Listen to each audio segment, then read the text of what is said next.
Hello folks, my name is Larry Spruce, and today we're going to be discussing some issues with the United States Postal Service, our government, the Chinese trade. Mass shipping costs have just gone through the roof for the U.S. citizen here in the United States, and people often wonder or think it's probably the seller here in the States is marking all this shipping cost up. Man, to put it point blank, no, we're not, folks. It's United States Postal Service charging extravagant rates and offering really poor quality of service.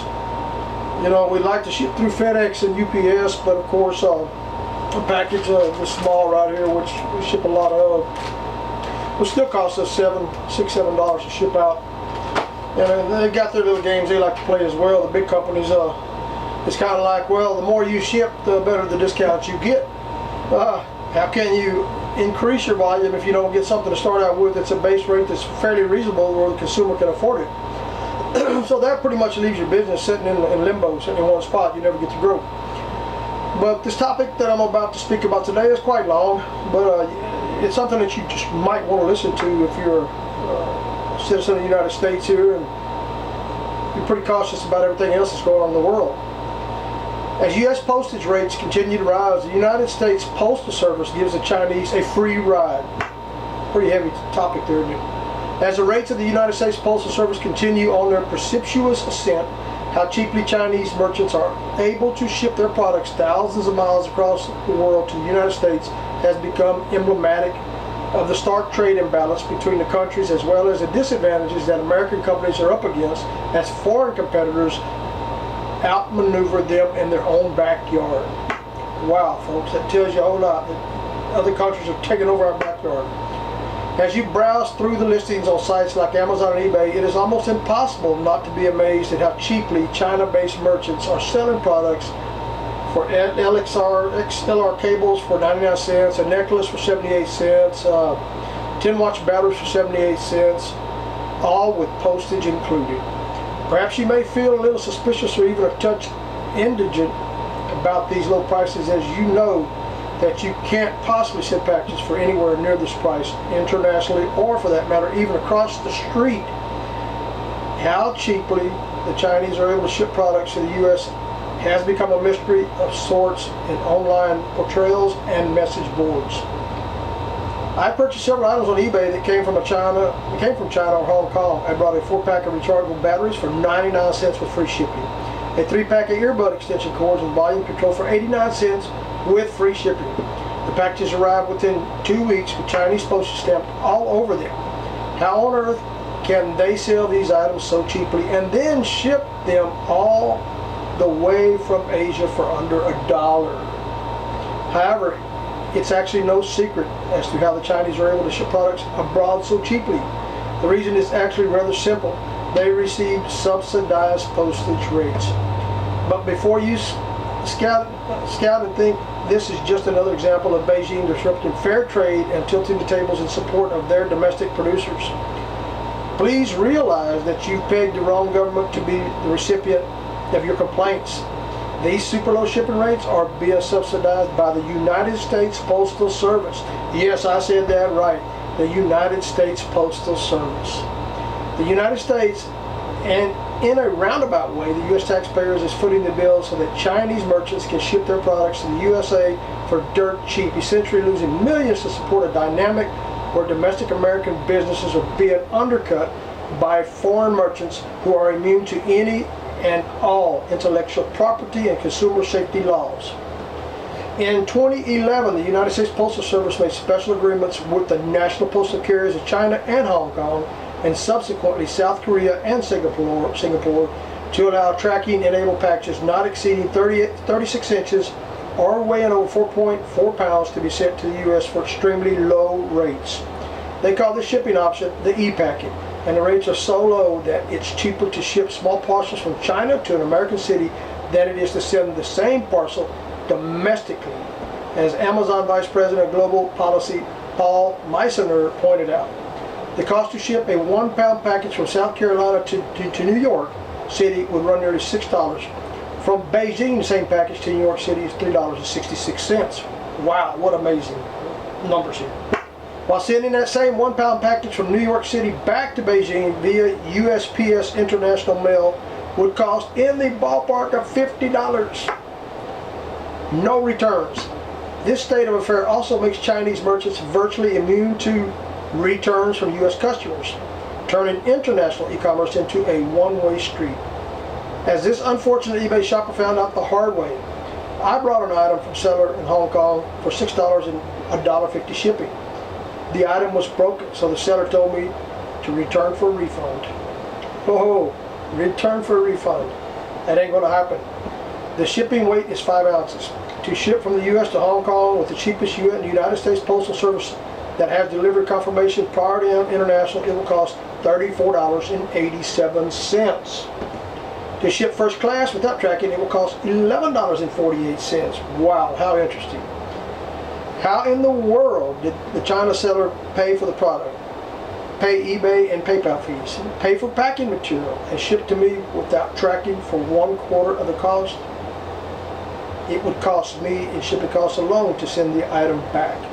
The drastic trade imbalance is severely exuberated in the millet of global e-commerce, where merchants from around the world are put in direct competition with each other, often selling on the same platform to the same customers, giving Chinese merchants a huge advantage over the domestic U.S. rivals, killing our jobs here in the United States, who are now being rendered obsolete on their own turf. And then we get to the topic of counterfeiters. I've previously documented the struggles of Matthew Snow, who runs an innovative t-shirt design company called Boardwalk out of California, against Chinese counterfeiters who are stealing his designs and selling them on Amazon. Another side to that story is that Snow not only needs to compete directly against low-quality, low-price knockoffs of his own product, but agencies of his own government are actually aiding and abetting the counterfeiters via these subsidized shipping rates. Having to pay less for shipping decreases their overall cost to bring the product to the customers, Snow explained. It enabled them to offer lower prices, an area where they already have an advantage due to incredibly cheap labor and immunity to all U.S. laws. Becca Peterson from Lopez Island in Washington State is in a similar situation. She sells something called washi tape via a website called prettypatchestape.com. At some of the lowest prices of any U.S.-based small business, but these prices are nothing compared to what Chinese competitors can sell it at. While Peter must charge a flat $3.50 for shipping, Chinese merchants are selling versions of the product with all fees and shipping charges included for a total price of $2. Wow, another American seller that's going to be put out of business by the Chinese.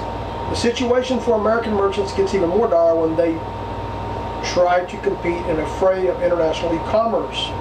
It costs less than $4 to mail a 9-ounce parcel from China to Toronto or London.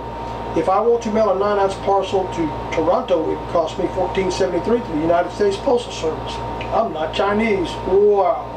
If I wanted to send that same package to London, it would cost me $21.38.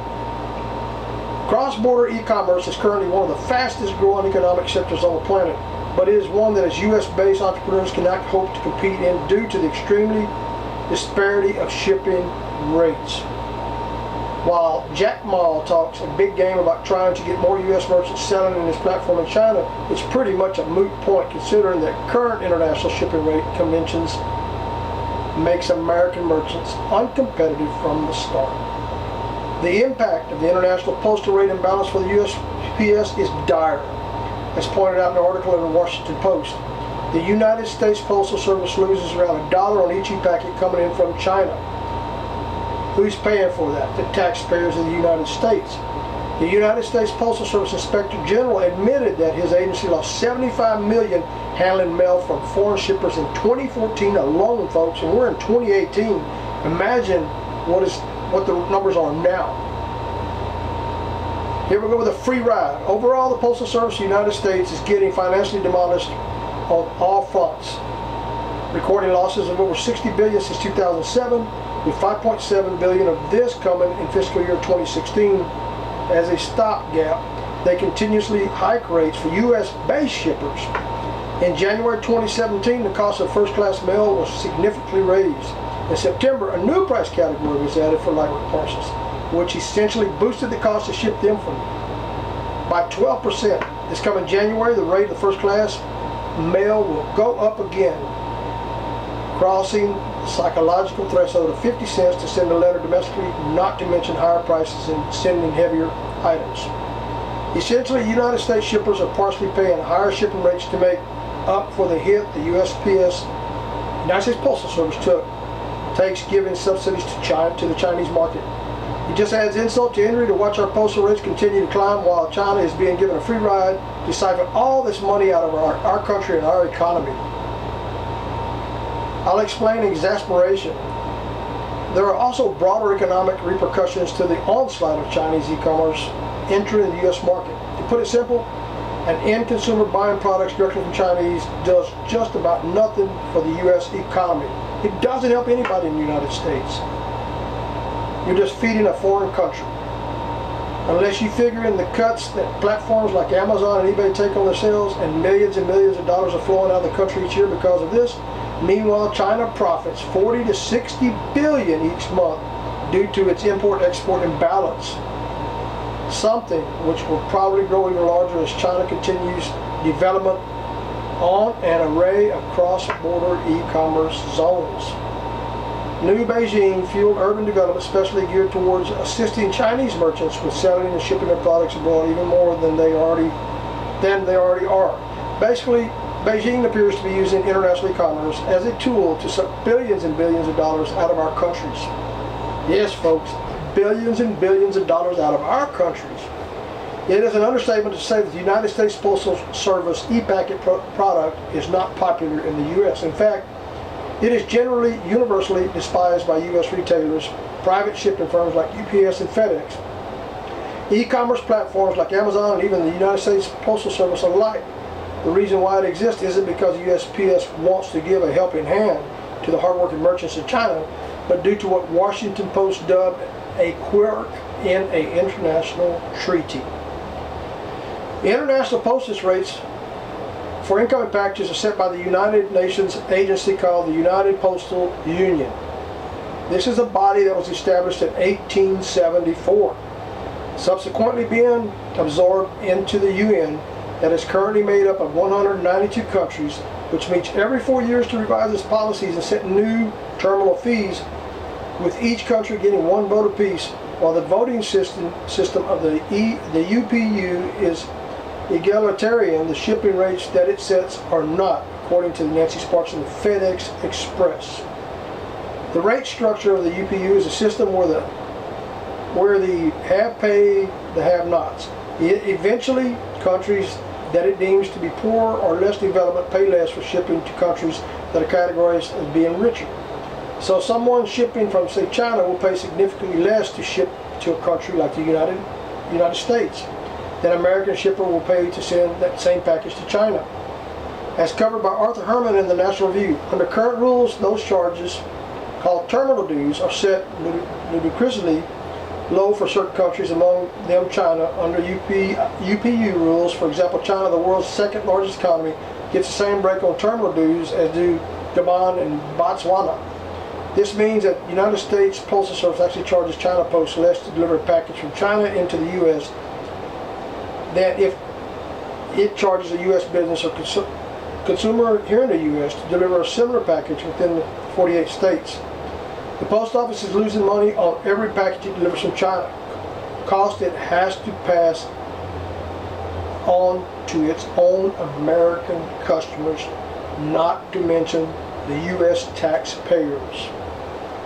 With the rapid rise in global e-commerce and the sudden economic success of countries who were once dubbed Third World flipping the script on glacial UPU, the USPS endeavored to come up with product that would improve their margins when dealing with a massive amount of small packages that suddenly began flowing in from China.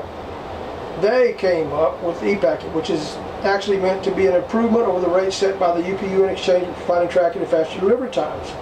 E-packet partner countries agreed to pay slightly higher rates. However, the price difference works out to be relatively marginal and doesn't do anything to level the playing field for domestic U.S. sellers who still pay more so the Chinese can pay less.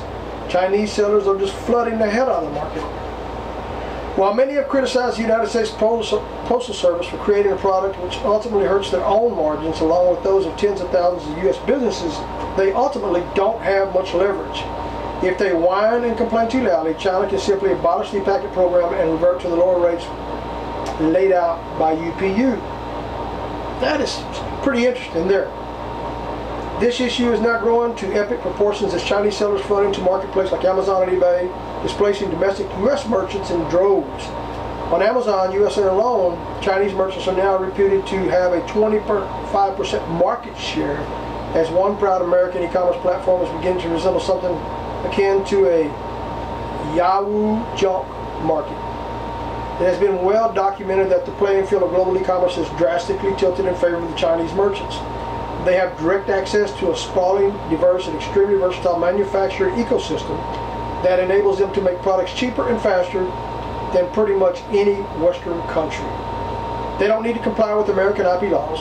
They can counterfeit anything they want with full legal impunity, labor standards, and even consumer safety regulations. To put it simple, they can compete directly against U.S. companies and sell directly to U.S. citizens without needing to follow any rules whatsoever. If this wasn't bad enough, comes the insult to injury that these foreign merchants are being subsidized by the United States Postal Service. It makes me angry.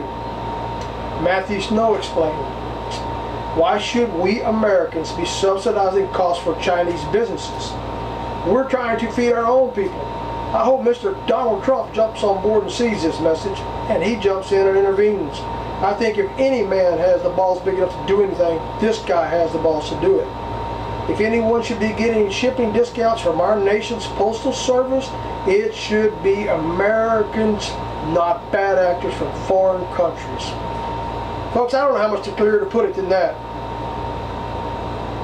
It's just amazing. I've often wondered for about 6 years how it's been possible for the United States to compete with China. We can't. There's no way. When you have our own government and the taxpayers paying money out of their pockets to subsidize other countries to cut our own throat here in the United States, the U.S. people better wake up. You know, we live in a world now with new millennials, and it's quite eye-awakening to see what I've seen at my age. We got a lot of people that don't want to work. There are lots of jobs out there. I can go up and down the road and see help wanted signs all over the place. And if I was younger, I'd be taking one of those jobs. I wouldn't be here sitting behind this desk trying to make $1 on everything I sell, which I used to make $2 or $3 on, competing against the Chinese market. I think the American people are just driving nails in their own damn coffin. Not sure what else to say. I think what I've read out to y'all is pretty much a big ball of wax all wound up tight. I hope you got some valuable information out of this. I know a lot of y'all are not going to read it all, but those that are interested and have any knowledge of how the trade imbalance really works and how China's running over us, maybe y'all can spread this out so more people can see it and understand it. Thanks for watching.